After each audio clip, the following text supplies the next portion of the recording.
Hello and welcome to another episode of AI Security Ops with Black Hills Information Security and, of course, our illustrious co-hosts, Ms. Bronwyn Aker, Derek Banks, and Dr. Brian Furman, and, of course, myself, Joff Thayer. This episode was brought to you by Black Hills Information Security. If you have an AI implementation that you're looking for some security assessment work to be done on, please feel free to reach out to us at blackhillsinfosec.com and fill out the Contact Us form, and we'll see if we can help you out. Today's episode is going to be one of these really interesting things where we try to look into the crystal ball and we try to make predictions about what's going to happen with artificial intelligence technology in 2026. So we're going to try to address one prediction each because I suspect this is going to turn into quite a discussion. And I am going to throw the microphone to Dr. Brian Furman for the first prediction. Dr. Furman. All right, yeah, I'll grab this one. So prediction, which is that in 2026, grid power, not GPUs, becomes the binding constraint in some regions, pushing at least one major cloud to introduce energy-aware AI computing price or scheduled inference discounts tied to off-peak electricity. So I absolutely think that that the grid is going to become, I mean, it already is becoming a major constraint. I mean, there is, a huge uproar about the energy costs that are the increase in energy costs that are occurring to normal consumers due to these data centers that are being put into different locations and the demand that they are putting on the grid. And so because that demand is going up, the supply is not changing. Of course, the cost is going to go up. It's basic supply and demand. And this is very, very quickly becoming a real problem. I mean, I read recently about these data centers that are literally using jet engines that they're spooling up so that they can help augment their energy demand. And one of the things that I certainly foresee is that we're going to start seeing a much bigger push for different energy sources than what we have. I think that, up until this point, it's been kind of a climate change argument is what has been driving a lot of these energy sources. And, I don't want to get political here, but I just, I feel that that's kind of the case. But now we're coming into the capitalistic standpoint of like, hey, these companies are making huge amounts of money off of these AI systems they have out there. They need to power them and they don't want to spend a fortune doing it because it cut into profits. So guess what's going to come next? I bet we're very quickly going to see a lot more solutions that are developed to help with our energy demands going forward. And so getting to that point, though, with the grid still becoming a constraint, then certainly I think that there are going to be some creative solutions that are put into place where you do see things like peak energy demand pricing versus off-hour pricing. I mean, we already have that in everyday, most regions anyways that I've been in. Usually there's an upcharge for, peak pricing depending on where you're located. But I could absolutely see the same thing happening with a lot of these AI companies. So I fully agree with this prediction. Yeah, I was listening to a article yesterday. I think it was on public radio about the nuclear renaissance that's happening associated with this, which is a little scary to me because there's reasons for that. I'm very, very close family friend has been very anti-nuke for a long time, and she's a very public figure. But putting that aside, what I'm actually wondering that could happen is with the advent of the development of small modular nuclear reactors, which is pushing forward very, very quickly.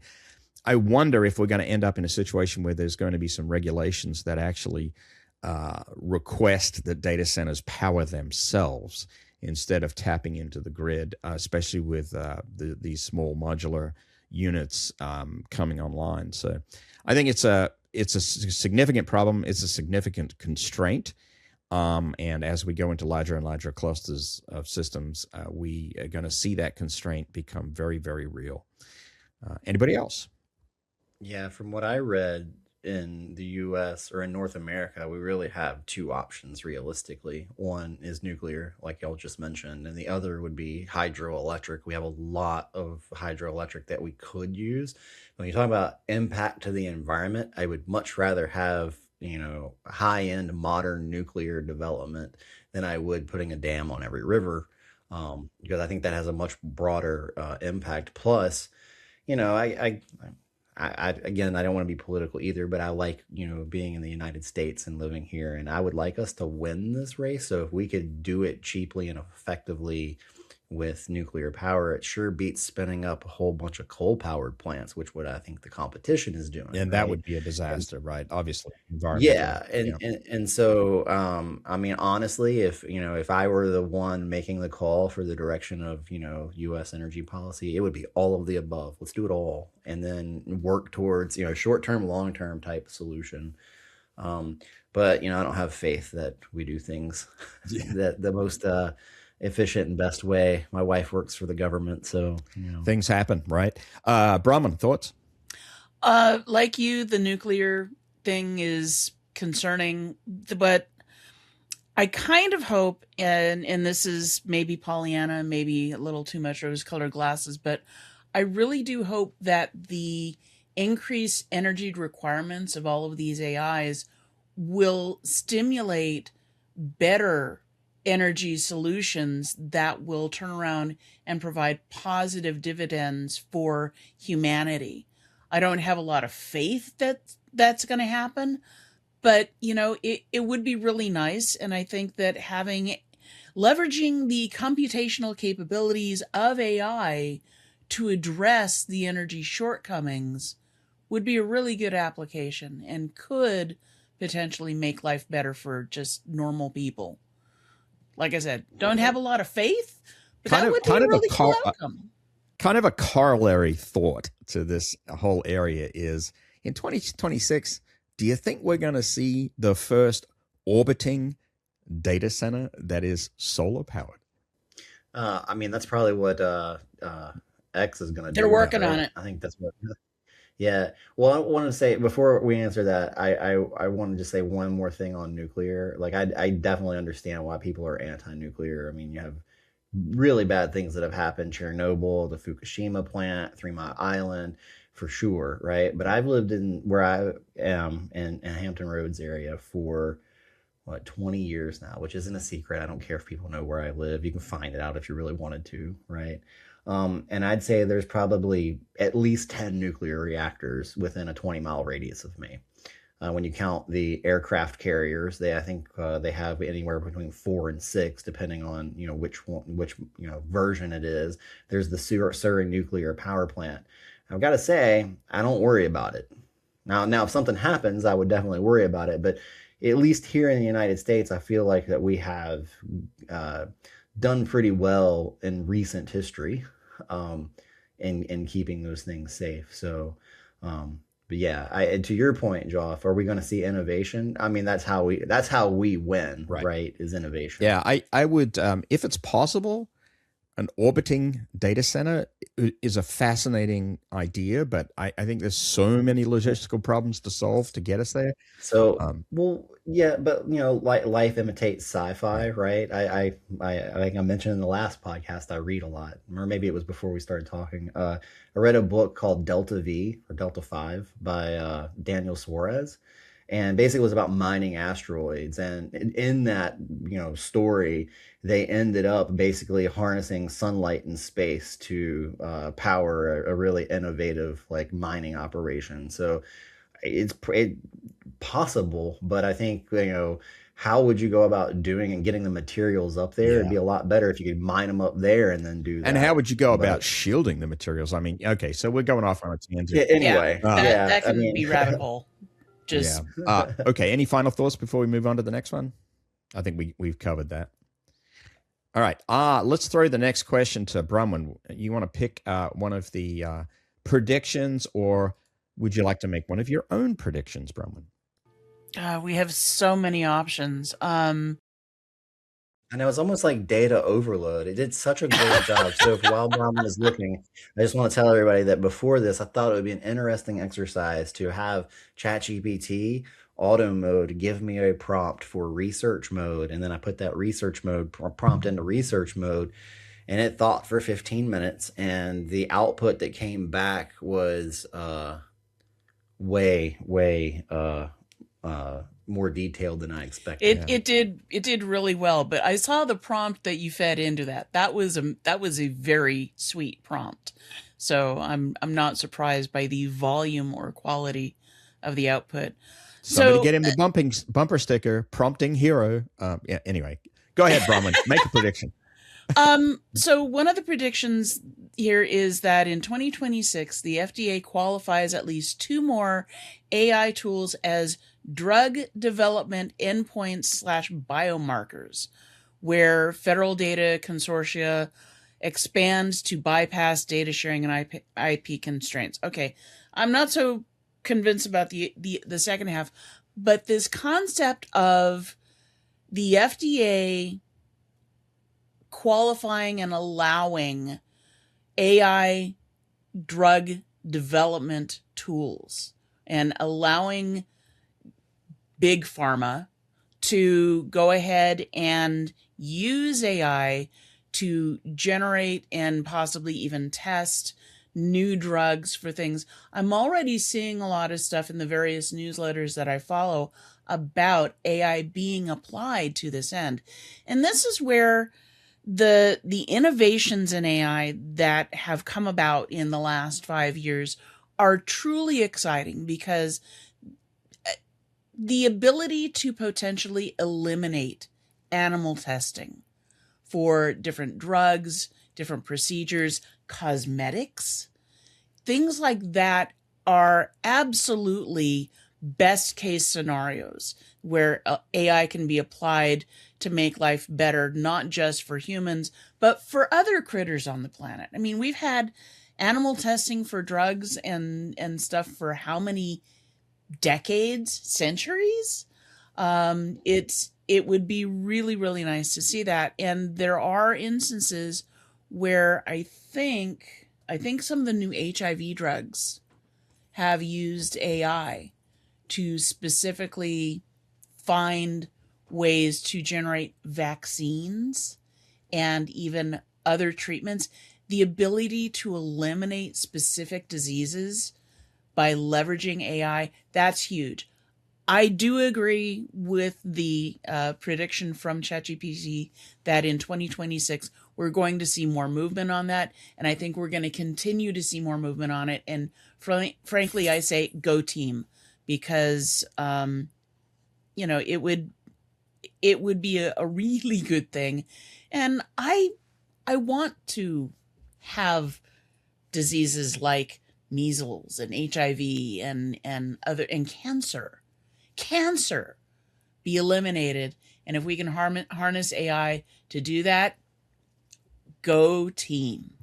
I think that's one of the most positive and amazing applications of the technology that we have. It's a very human-centric, realistic thing to have AI assistance in solving some of these drug development and treatment development biological problems in a space where a lot of that research takes a tremendous amount of time. And one of the most fantastic benefits of artificial intelligence is it speeds up processes, right? It's a task accelerator. And so that's a really nice development that I think can be a great benefit to humanity.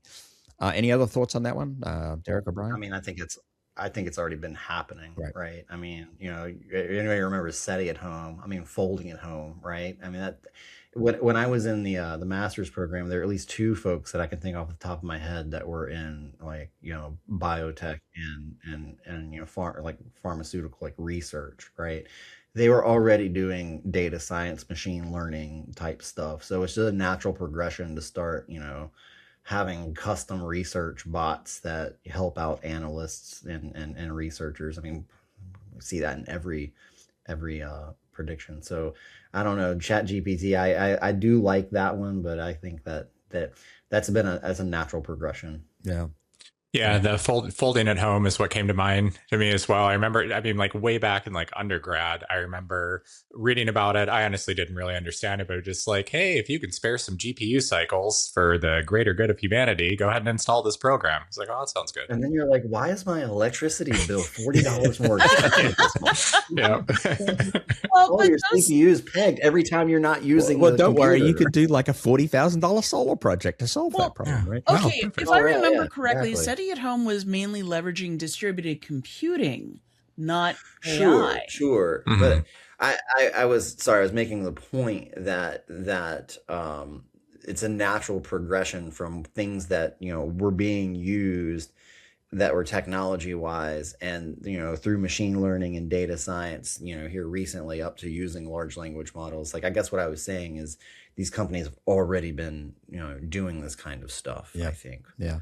Well, on that note, Derek, I think it's your turn to make a prediction. So, Yeah, I'm gonna off road. I'm gonna pick a cybersecurity one, and in 2026, we're gonna see nation state threat actors using AI and agents to scale patients access and deniability. We already saw the first almost autonomous, I think the 90% autonomous use of Claude, and we're gonna see criminals continue to scale revenue, speed, and persuasion, for phishing and deep fakes. And so if you thought the internet was an unsafe place before, I think it's going to be an ever more unsafe place when threat actors get a lot better, already getting a lot better with AI technology. nice one. I know. Well, it is AI SecOps. That's right. right. So I That's figured, right. wait, I thought there'd be a security one in the list, but I couldn't find one. So I had to go back and ask again. I don't know that I have any comments on that. Anybody else got any thoughts on that idea? Yeah, I mean, absolutely. It's certainly already happening. We have lots of instances that are out there that we can see of people leveraging AI for these various campaigns. As Derek mentioned, there's one of the agentic instances that we've seen of Claude, Anthropic documented. We've also got the different polymorphic malware cases that have been out there, where basically it is rewriting itself on the fly using AI LLMs to do that rewriting. And so, yeah, certainly that's something that I think we'll see quite a bit of. Well, on that note, I'll go ahead and make my prediction because it's a great segue. And my prediction is that during 2026, we are going to see agentic AI applications be the dominant paradigm in all application development. And the key characteristic or key feature of agentic AI implementations is going to be autonomous actions with very little human in the loop or human control involved. And I think as we go down that road of multiple multi-agent systems making autonomous decisions as part of application workflows, we are going to see some applications start to exhibit a lot of really non-deterministic behavior and all kinds of security risks, as well as quality assurance, quality control entity risks show up, if you like, in trying to test these applications. And we are going to enter a world where building these animals is going to be extremely challenging, but it's going to be happening at a very, very rapid pace, and it will become the dominant paradigm. So what you're saying is that companies are going to use distilled internet knowledge on coding to write production applications. What could possibly go Well, partially I was saying that, I think we've already seen in 2025 that the idea of AI-assisted coding, otherwise known as vibe coding, has become a dominant thing in all application development. So Now, you're saying that won't be a human vibing it; it'll just be the AI doing it and AI doing vibing the it. whole right, life cycle. I think we will have Yeah. a giant ecosystem of AI agents out there, both in proprietary applications as well as even libraries, if you like, of very public agents that people will be able to use as part of an agentic AI multi-agent architecture, that it's going to just explode during 2026. That's my prediction. That's actually funny that you say that, because the one I didn't pick for ChatGPT giving me a security related one was basically that threat actors were the main source of AI compromise is going to be threat actors compromising agents and building backdoors in through agentic type capabilities. It's like that sounds scary. I don't want to do that one. Yeah, So don't in the do that agentic one. space, of course, and I said this actually before we got on the show, from the perspective of security risk, we're going to see what I think of as a multiplicative effect of non-deterministic output, i.e., each of these agents will be able to make autonomous decisions based on their own usage of LLM technology to achieve their goal or objective, but you will have potentially hundreds of these agents in, some sort of orchestration framework, and we could see cascading failures occur. We're going to have to see a whole development of control technologies to cut off, maybe kill, if you like, rogue agents. We're going to see all kinds of risk emerge that we're going to have to manage and deal with as these things grow in size. Sounds like a William Gibson. Well, the concept that comes to mind with all of this, and at some point when I realized the potential of small agents working collaboratively together, science fiction has had the concept of nanobots for quite a long time. And I think that what pops into my head is that instead of physical nanobots, these agents are like digital nanobots. And the potential for both goodness and badness is mind-blowing completely because of, enough said. Yeah. The multiplicative effect of that old TV show Chuck 2.0. Sorry. Yeah, and it's hard to we can't ignore the fact that as cybersecurity professionals, for all these years that we might have been doing this, we've been dealing with deterministic technology, and now the world has kind of flipped on its head, and we're suddenly in this paradigm shift and dealing with non-deterministic technology, and autonomy and non-determinism flies in the face of good security. So we're going to have to find this new balance, right, in order to be able to manage our world. And I think, I do think information security practitioners and professionals are going to have to re-gear, of course, and we're all in the process of doing that. And we will find that we have a big role to play in consulting on risk mitigation related, especially to agentic multi-agent systems. Yeah, indirect prompt injection is going to be the number one attack vector of 2026. That's another sub prediction, if you like, that goes right along with all that statement. All right. Any other closing thoughts before we close out the episode leading us into 2026? All right. I'm going to take silence as very good. I'm just happy that we made it through the whole episode and didn't talk about AI and jobs. Right. Let's not talk about AI and beat jobs. to death. Yes, actually, I'm an optimist on that topic. I'll just say right now, I think AI is going to be an enormous multiplier to demand for skilled individuals in that area. So it doesn't mean you're going to lose your job. It means that you need to reconsider what you're doing. And how you're doing it. That's what the technology puts in front of us. Did the personal computer take everyone's job? No.